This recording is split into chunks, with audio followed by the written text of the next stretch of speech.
नमस्कार, स्वराज एक्सप्रेस में आप सभी का स्वागत है। बात छत्तीसगढ़ की में मैं हूं आपके साथ कविता पांडे और आज का हमारा मुद्दा है ईडी बना हथियार, सियासत बरकरार। छत्तीसगढ़ में ईडी की बढ़ती सक्रियता सुर्खियों में है, जहां एक और ईडी ने दर्जन भर कार्रवाई करते हुए कई लोगों की गिरफ्तारियां की है। राजनीतिक गलियारों में भी आरोप प्रत्यारोप का दौर देखने को मिला है। इस बीच मुख्यमंत्री के सलाहकार विनोद वर्मा ने भारतीय जनता पार्टी के नेताओं पर आरोप लगाया है कि कांग्रेस के नेताओं को बदनाम किया जा रहा है। इसी पर आगे रिपोर्ट देखिए और इसी पर खास मेहमानों के साथ चर्चा करेंगे।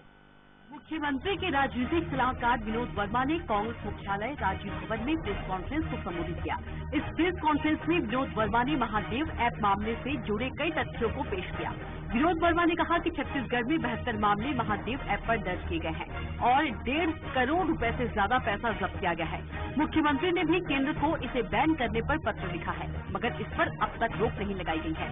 विनोद वर्मा ने भारतीय जनता पार्टी के नेताओं पर आरोप लगाते हुए कहा है कि 3 नवंबर को एक व्यक्ति को गिरफ्तार किया गया, जिसमें उसने कहा कि बघेल को पैसा पहुंचाने आया था, लेकिन ईडी ने इसे भूपेश बघेल से जोड़ दिया।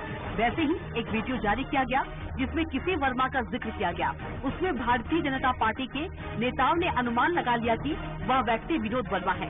इसलिए मेरे वकील ने सिद्धार्थ नाथ सिंह, अनुराग अग्रवाल और केदार गुप्ता को नोटिस भेजा है और अब उनके खिलाफ मानहानि का केस दर्ज होगा। उन्होंने आगे ये भी कहा कि कांग्रेस के लोगों के साथ दुष्प्रचार हो रहा है और अनजान लोगों के बयान पर कांग्रेस नेताओं के घर छापा पड़ रहा है और हम इस पर लगातार सवाल उठा रहे हैं।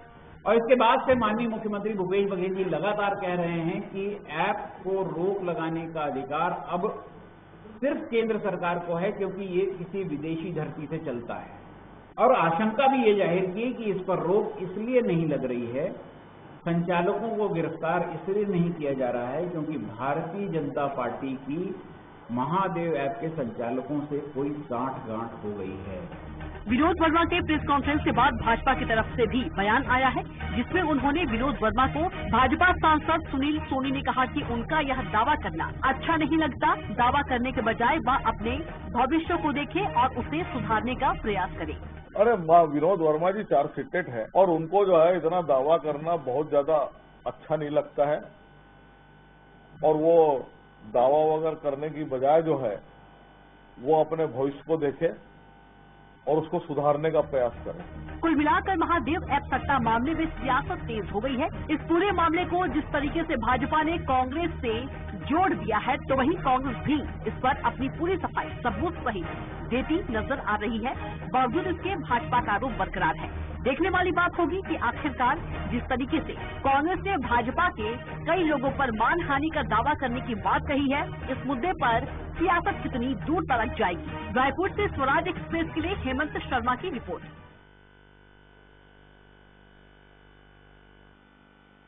और इसी मुद्दे पर हम चर्चा करेंगे। ज्यादा चर्चा के लिए हमारे साथ खास मेहमान मौजूद है। कांग्रेस से कांग्रेस प्रवक्ता नितिन भंसाली जी मौजूद है।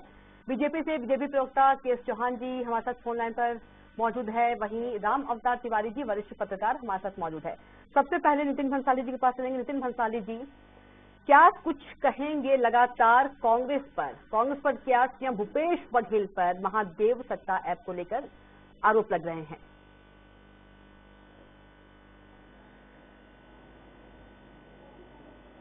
12 अक्टूबर 2022 को जिला पुलिस अधीक्षक ने इस पे गूगल को पत्र लिखकर इस ऐप को गूगल प्ले स्टोर से हटाने की मांग की पत्र लिखा।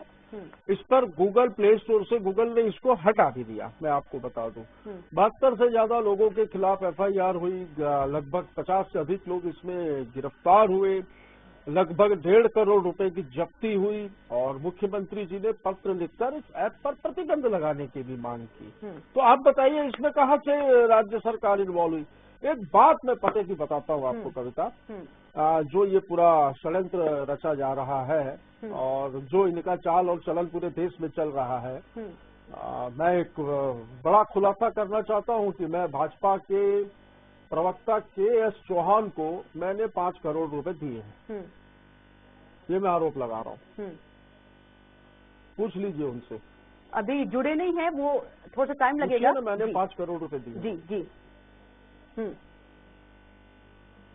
हाँ, तो जुड़े तो पूछिएगा। बिल्कुल बिल्कुल, मैं पूछूंगी, जवाब दीजिएगा कि मैंने उसको 5 करोड़ हम्म। दिए हैं, मेरे पास सबूत है, मैंने दिए हैं। जी ठीक है, पूछना उनसे। तो मैं अभी सुनील सोनी जी का भी बयान सुन रहा था, जो एक्सीडेंटल सांसद हैं रायपुर लोकसभा के। कुछ कह रहे थे वो कि चार्जशीटेड है। कहाँ से चार्जशीटेड है? चार्जशीट का मतलब पता है सुनील सोनी जी को? मुझे लगता है कि 5 साल महापौर और लगभग 4.5 साल लोकसभा सांसद रहने के बाद भी जो एक परिपक्वता और एक मैच्योरिटी जो एक पॉलिटिशियन में आनी चाहिए, वो सुनील सोनी जी में नहीं आई। जिन जिन राज्यों में भारतीय जनता पार्टी की सरकार नहीं है, उन राज्यों में ये बीजेपी के 3 जमाई ईडी, आईटी, सीबीआई हर जगह सक्रिय रहते हैं। और जो लोग बड़े बड़े अपराधों में जिनके खिलाफ ईडी, आईटी और सीबीआई की कार्रवाइयां चलती, वो भाजपा में आते हैं, क्लीन चिट मिल जाती है। वो हेमंत बिस्व शर्मा असम के मुख्यमंत्री खुलेआम घूम रहे हैं छत्तीसगढ़ में, शारदा चिट फंड घोटाले में आरोपी है। ये छगन भुजबल, ये अजीत पवार, ये एकनाथ शिंदे, ये सब भाजपा के वॉशिंग मशीन में गए, धुल के साफ हो गए। सारे केस, सारे कार्ड इनके ऊपर से खत्म हो गए और एकदम पाक साफ हो गए, गंगा नहा ली इन्होंने। तो ये भाजपा जो है ईडी को अपनी फ्रंटल ऑर्गेनाइजेशन के रूप में काम करवा रही है छत्तीसगढ़ में। और जिस प्रकार लेकिन नितिन जी षड्यंत्र बीजेपी तो ये कह रही है ना, सरकार को बदनाम करने की साजिश कर रही है, इसका जनता मुंह जोड़ जवाब देगी। लेकिन बीजेपी तो ये कह रही है कि जो महादेव ऐप सत्ता का मालिक है वो ये बात कह रहा है कि मैं सीएम भूपेश बघेल का नाम ले रहा है कि 508 करोड़ मैंने दिए। एक सटोरिया है कविता जी, एक सटोरिया जो हजारों किलोमीटर दूर से बैठकर वीडियो जारी कर रहा है और वो कहता है कि मैंने पैसे दिए। सटोरिया सही है, जिसको पकड़ना चाहिए, जो सटोरिया वीडियो जारी कर रहा है, उसका वीडियो तो ईडी और बीजेपी वायरल कर रही है। तो ये सटोरिया जुड़ा किसके साथ है? ये सटोरिया काम किसके साथ कर रहा है? ये देखने की बात है। ये कौन सी बात हुई कि वो ये कह रहा है? अरे एक अपराधी की बात पे आप भरोसा कर रहे हैं? आप खुद उस अपराध में लिप्त हैं, या यही आरोप विनोद वर्मा जी ने लगाया है? मानहानि भी ठोकी है कि कोई बोल दे आपका नाम कविता पांडे, नितिन भंसाली जी, तो बहुत सी लड़कियां होंगी, बहुत सी महिलाएं होंगी। मैं अगर बोल दूं ये कविता ने बोला तो इसका मतलब कविता पांडे ने बोला, ऐसा नहीं होता। नितिन भंसाली जी, माफ कीजिएगा, केएस चौहान जी, नितिन भंसाली ने आपको 500 करोड़ रुपए दिए, उनके पास सबूत भी है। नितिन भंसाली जी ऐसा कह रहे हैं कि सवाल पूछिए। 5 करोड़ 5 करोड़ दिए आपको और ठीक है, 5 करोड़ दिए। 5 करोड़ रुपए मैंने 5 करोड़ रुपए बीजेपी के प्रवक्ता केएस चौहान को दिए हैं। मैं लाइव स्क्रीन पे आरोप लगाता हूँ। बिल्कुल बिल्कुल। देखिए कविता जी, ऐसा है कि इतने जिम्मेदाराना पद होने के बावजूद विनोद वर्मा जी मीडिया के सामने इतना झूठ बोलते हैं। तो नितिन भंसाली की क्या विश्वास है? मतलब नितिन भंसाली जी तो उनको फॉलो ही करेंगे, वो भी झूठ बोलेंगे ही बोलेंगे। दूसरी बात ये इन्होंने सबसे बड़े केएस चौहान जी सुनिए, जिस तरीके से जो कांग्रेस है वो कह रही है कि हम भी बोल देंगे, प्रधानमंत्री के ऊपर आरोप लगा देंगे, तो सेम वही जो बात है नितिन भंसाली जी कह रहे हैं, मैंने केएस चौहान जी को 5 करोड़ रुपए दिए, सबूत भी है उनके। 5 करोड़ केएस चौहान को दिए, 6 करोड़ रुपए डॉक्टर रमन सिंह को दिए, 10 करोड़ अमित शाह को दिए। इनके प्रश्न का जवाब दीजिए आप। जी बोलिए। मेरे को बोलने देंगे? हाँ बोलिए ना, लेकिन इनके प्रश्न का जवाब नितिन भंसाली जी बोलिए, जो आरोप लगाए हैं। कविता जी, जो फैक्चुअल बातें हैं पहले हम उससे बात कर लें, फिर इनके भी बारे में बात कर लेंगे। फैक्चुअल बात ये है कि 2 सरासर झूठ बोले हैं इन्होंने।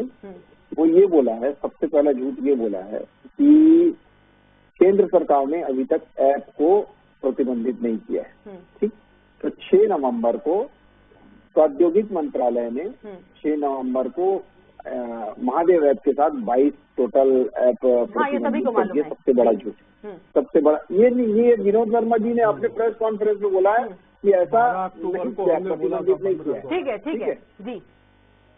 दूसरा झूठ इन्होंने ये बोला है कि मुख्यमंत्री जी ने केंद्र को पत्र लिखा था, सिफारिश की थी बंद करने के लिए। तो मैं आपको बता दूं कि कोई भी रिकॉर्ड, संघीय व्यवस्था की कोई भी रिकॉर्ड और कोई भी मतलब पत्र व्यवहार जो होता है उसमें कोई भी ऐसा रिकॉर्ड नहीं है कि 6 नवंबर 2023 तक, ये नोट कर लें आप, 6 नवंबर 2023 तक मुख्यमंत्री जी का कोई पत्र या उनके दूसरे कोई मंत्रालयों से पत्र गया है केंद्र सरकार को कि महादेव ऐप को बंद किया जाए या सिफारिश की। ये तो सिफारिश हुई है ईडी से।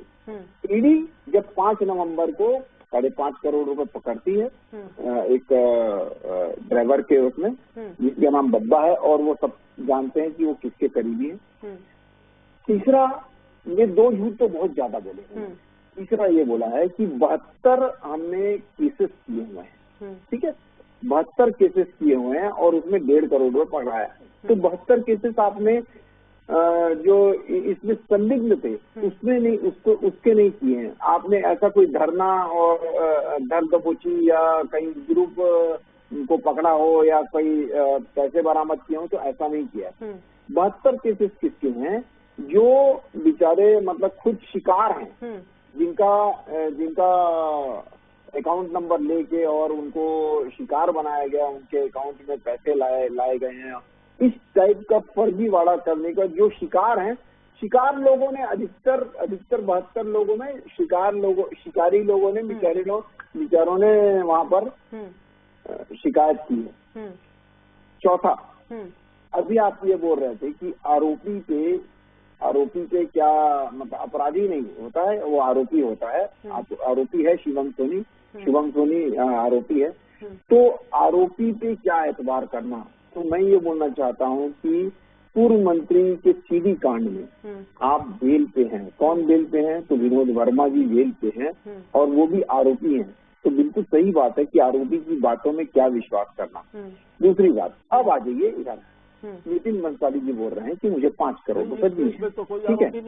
तो सुनिए ना, सुनिए, आरोपी है ना, विनोद वर्मा जी आरोपी है, आपको ये नहीं मालूम? बिल्कुल थोड़ा देख के आइए, विनोद वर्मा जी आरोपी है, बेल पे हैं वो।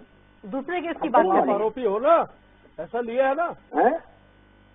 अरे मैं क्या बोल रहा हूँ, विनोद वर्मा जी आरोपी हैं, उन्होंने वो सीडी मामले में बेल पे हैं। दूसरे केस की बात कर रहे हैं भंसाली जी। कौन से केस? हाँ, सुनिए।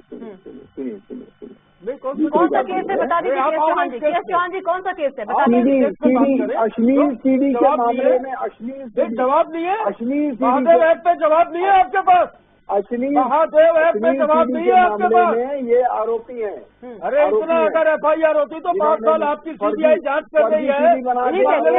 केस चौहान जी, नितिन भंसाली का जो प्रश्न था, जो आप पर आरोप लगा है 5 करोड़ का, उससे आप जवाब दे दीजिए, क्योंकि वरिष्ठ पत्रकार भी हमारे साथ मौजूद है, उनके पास भी चलना है।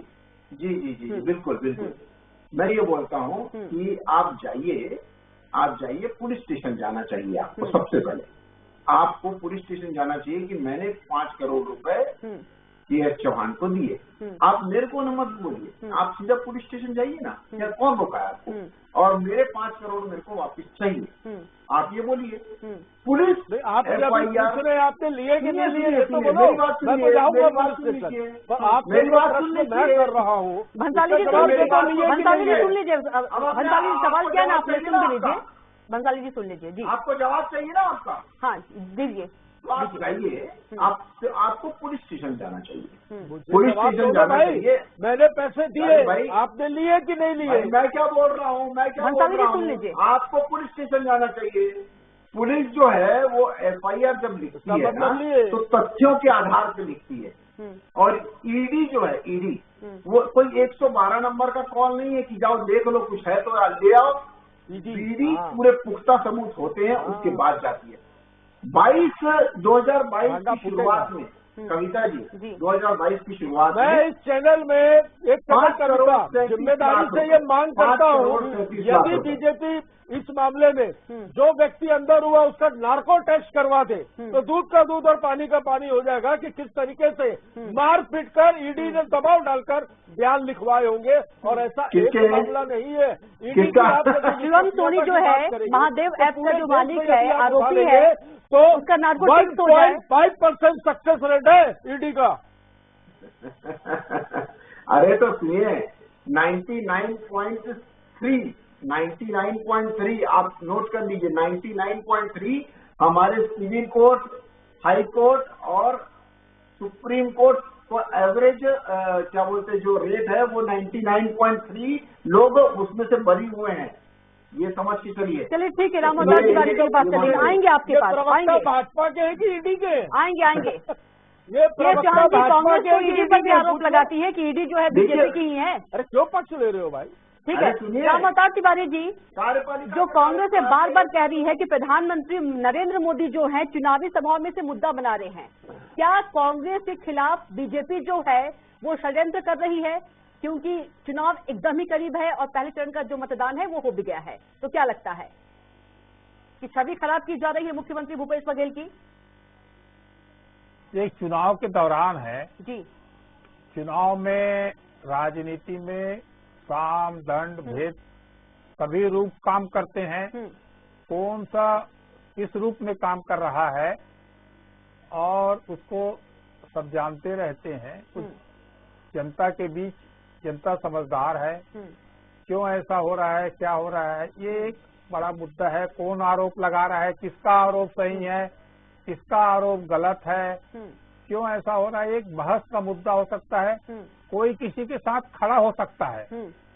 अगर लोकतंत्र है, लोकतंत्र में सबको अपनी बात कहने का हक है।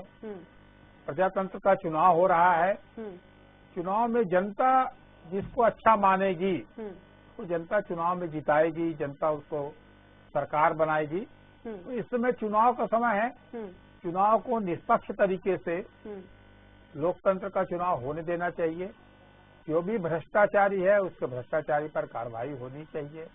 मगर भ्रष्टाचार की कार्रवाई में ये नहीं लगना चाहिए कि भाजपा पर नहीं हो रही है, कांग्रेस पर हो रही है, सपा पर हो रही है और मुलायम सिंह पार्टी पर हो रही है, लालू यादव पार्टी पर हो रही है, विपक्षी पार्टियों पर हो रही है, कांग्रेस भाजपा पर नहीं हो रही है।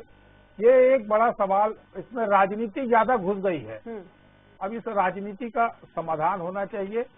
ऐसी संस्था है, इस संस्था का निष्पक्ष संस्था है, प्रभावी संस्था है, संसद ने उसको इतना अधिकार दिया है तो उसको अपना काम करने देना चाहिए।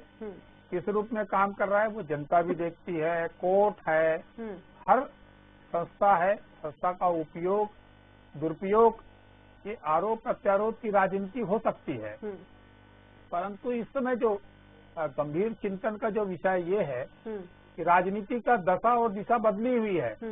राजनीति में इस समय जनता के लिए ज्यादातर मुद्दे उठनी चाहिए, जनता के बात होनी चाहिए, जनता के वादे को कौन पूरा कर पाया और आपका आगामी रोड पे क्या है। लेकिन यहाँ पर आरोपों की झड़ी अगर लगी ज्यादा हुई है। प्रभावी तरीके से दोनों दल काम करेंगे तो ज्यादा प्रदेश का फायदा होगा, अच्छा संदेश जाएगा। ठीक है, ऐसे राजनीति में जो पार्टियां कर रही हैं या जो पार्टियां करने की कोशिश करी है, जो राज्य सरकार जो कर रही है, ठीक है, केंद्र सरकार कर रही है, इसकी समीक्षा आम जनता कोर्ट कचहरी है वो हम नहीं कर सकते। जी, ठीक हम है। इन आरोप प्रत्यारोप की राजनीति के बाद ये बोल सकते हैं कि स्वस्थ तरीके से राजनीति होनी चाहिए, स्वस्थ तरीके से प्रशासन चलनी चाहिए। जो भी दोषी लोग हैं वो कार्रवाई होनी चाहिए। कब कार्रवाई होनी चाहिए, क्या चुनाव के समय कार्रवाई उचित है या अनुचित है, और अगर उचित है तो जनता तय करेगी, अनुचित है तो जनता तय करेगी। तो जनता सर्वोपरि है, जनता पर सबको छोड़ देना चाहिए और सबकी अपनी अपनी राय है। हर कोई अपना राय व्यक्त करे, कोई पार्टी की विचारधारा के आधार पर राय करेगा, कोई आदमी के व्यक्तिगत जुड़ाव के आधार पर बात करेगा, परंतु इन संस्थाओं को निष्पक्ष तरीके से सभी को चलने देने की कोशिश होनी चाहिए। ठीक है, नितिन वंशाली जी। जी,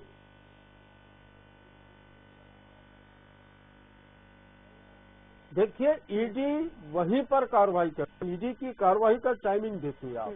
जब कांग्रेस का अधिवेशन होता है तब ईडी के छापे पड़ते हैं, चुनाव होता है तब ईडी के छापे पड़ते हैं, उल्टे सीधे बयान जारी होते हैं। महादेव ऐप के बारे में ही बता दूं, जिस व्यक्ति को उन्होंने पकड़ा वो गाड़ी किसकी थी? वो गाड़ी अमर अग्रवाल के भाई बृजमोहन अग्रवाल जो है कोरबा वाले, उनके भाई की गाड़ी थी जिस गाड़ी में पैसा पकड़ा है। अब वो बोलेंगे कि गाड़ी तो बेच दी थी, तो गाड़ी ट्रांसफर रही हुई है, गाड़ी सिर्फ एक सेल लेटर जो बना है, जो कि बिक्री नामा जो एक होता है 2-5, वो भी 2-5 दिन पहले कुछ बना है। तो ये इससे जाहिर होता है कि ये कहीं न कहीं बीजेपी की साजिश थी, साजिश है, ये मैं दावे के साथ कहता हूँ। अब आप टाइमिंग देखिए कि कैसी टाइमिंग में ये लगातार, जब मोदी आते हैं, शाह आते हैं, उसके 1-2 दिन बाद ये एक्शन होता है। अभी आप देखिए 17 तारीख को मतदान है, ईडी अपना रूप स्वरूप फिर 14-15 तारीख को दिखा देगी। किसी भी तरीके से यहाँ पर प्रेशर पॉलिटिक्स की जा रही है। और मैं तो पूछना चाहता हूँ आपकी हेमंत बिस्व शर्मा, अजीत पवार, आपके एकनाथ शिंदे, छगन भुजबल, ऐसे कई नाम हैं। मैं तो गिनने बैठूंगा तो मुझे लगता है आपकी डिबेट का समय कम पड़ेगा। को भी नाम पता होगा। बड़े बड़े आरोप ईडी के लगे थे और जेल भी गए थे। चार्जशीट भी इनके खिलाफ फाइल हुई है, केस भी चल रहे थे। जैसी भाजपा में गए सब क्लियर, बिल्कुल पाक साफ हो गए। तो ये कार्रवाइयां क्या सिर्फ राजनीतिक आपके हथकंडे जो हैं इनको अपनाने के लिए, सत्ता को गिराने के लिए, सत्ता को बनाने के लिए, लोगों को ब्लैकमेल करने के लिए की जा रही है। इससे ये साफ जाहिर होता है। छत्तीसगढ़ में भी लगातार मैं पिछले 1.5 साल से देख रहा हूँ, भाजपा तो 5 साल में 4 साल सक्रिय नहीं थी। 1.5 साल पहले उन्होंने ईडी को सक्रिय किया और साल भर पहले बीजेपी सक्रिय हुई है। तो बीजेपी से पहले उनकी फ्रंटल ऑर्गेनाइजेशन यहाँ पर सक्रिय हुई, उसके बाद बीजेपी यहाँ पर सक्रिय हुई। तो सारी कार्रवाइयां जो हो रही है, ये सारी कार्रवाइयां जो राजनीति से प्रेरित है। और आप देखिएगा कोर्ट में मुंह की खानी पड़ेगी इनके इन सारे मामलों को। चौहान जी, कोर्ट में मुंह की खानी पड़ेगी, खिचड़ी बनाकर जो कोर्ट पे पेश करके जो समय खराब कर रहे हैं न्यायालय का। ठीक है केस चौहान जी। देखिए, ईडी ने सौम्या चौरसिया और रानू साहू की 5000 पन्नों की और 1100 पन्नों की चार्जशीट पेश की।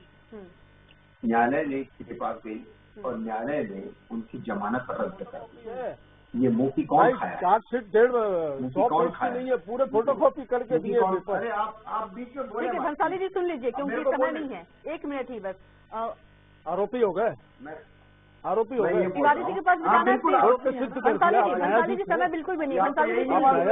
भंसाली जी समय नहीं है, सुन लीजिए। क्या तरीका? भंसाली जी समय नहीं है, सुन लीजिए, मात्र 2 मिनट है। जल्दी से केस चौहान जी, तिवारी जी के पास जाना, जल्दी से प्लीज।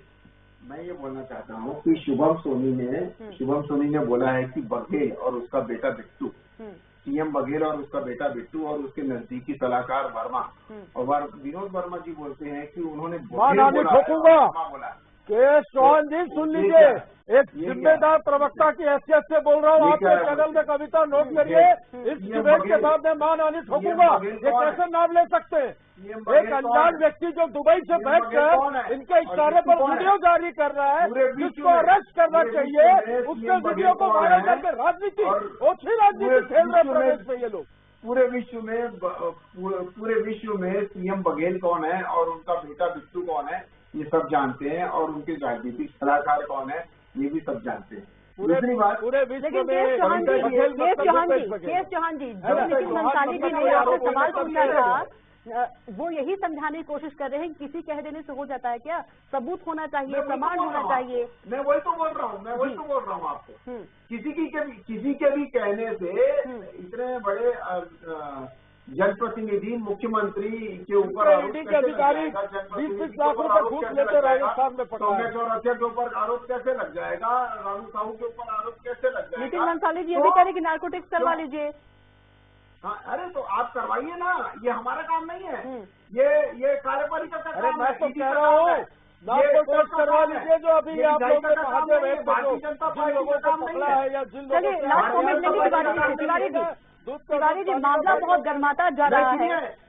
कविता जी मेरी बात पूरी नहीं हुई है। समय हो गया, जल्दी से बात पूरी कीजिए।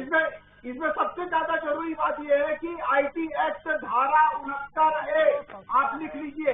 आईटी एक्ट धारा 69A के तहत छत्तीसगढ़ राज्य सरकार को ये हक है कि वो प्रतिबंध कर सकती है ऐसे नियमों का, ऐसे साइड का छत्तीसगढ़ में। क्यों इस तरह से तो आरोप प्रत्यारोप की राजनीति में लेकिन ये भी तो कह रहे थे ना कि केंद्र क्यों नहीं की बंद।